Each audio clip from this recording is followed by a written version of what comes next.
as we come back to you for our next discussion as well.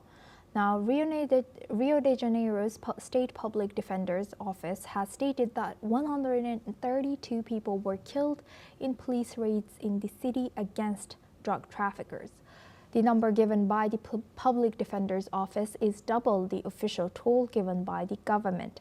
Rio's governor, Claudio Castro, has put the death toll at around 60, but warned that the number could rise. This happened as a massive police operation was carried out in Rio de Janeiro to combat organized crime and drug trafficking by the powerful gang known as Comando Vermelho.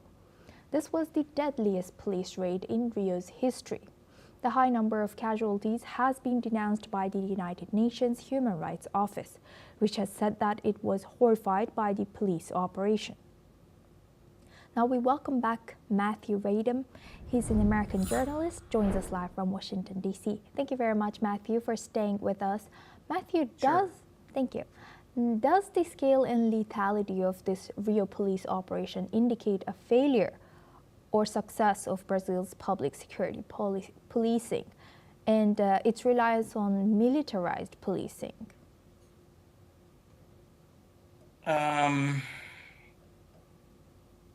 I don't know that we know all the facts of what happened and what transpired here, but 132 people being killed, and that's what the report is, in police raids in Rio de Janeiro against alleged drug traffickers, that's a very high figure, and there are questions about whether that's accurate, but that it could be as little as half that. But that's still a lot of people being killed in drug raids.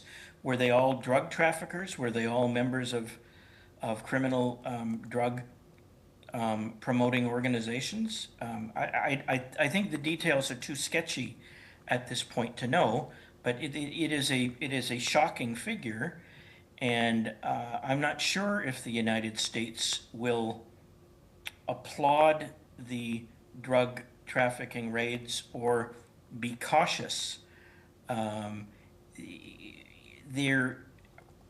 think we just don't know enough yet to say, but I think the normal reaction of the United States would be that's a very high figure, and they'd want to know more about what went on before giving the drug raids their blessing.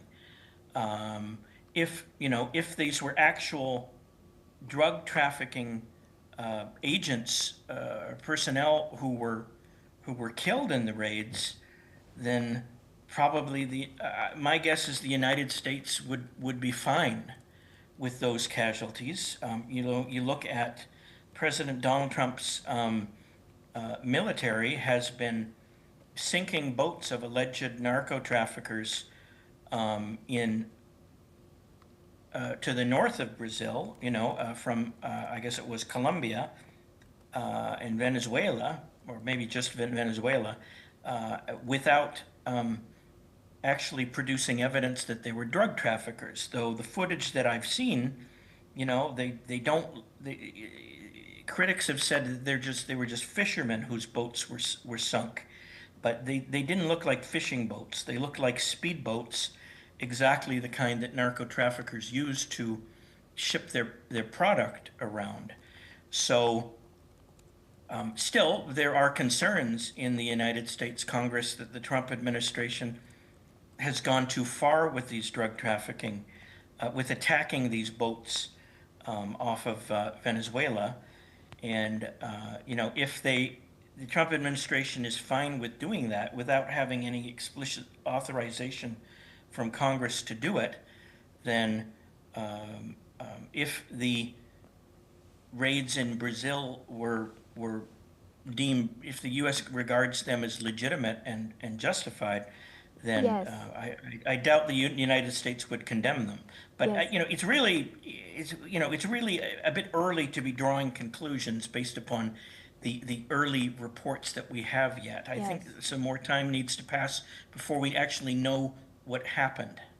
Yes, indeed. Thank you very much, Matthew Vaden, for sharing that insight as an American journalist. Please stay with us as we come back to you. Now we move on. U.S. President Donald Trump and South Korean President Lee Jae-myung have finalized the details of their long-stalled trade agreement during a summit in South Korea.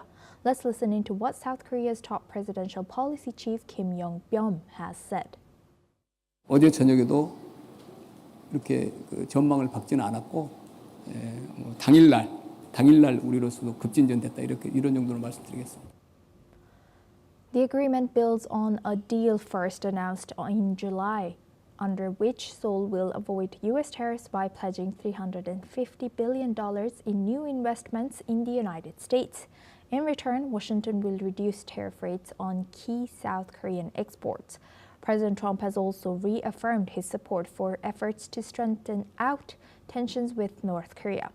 Let's listen into what South Korea's National Security Advisor has said.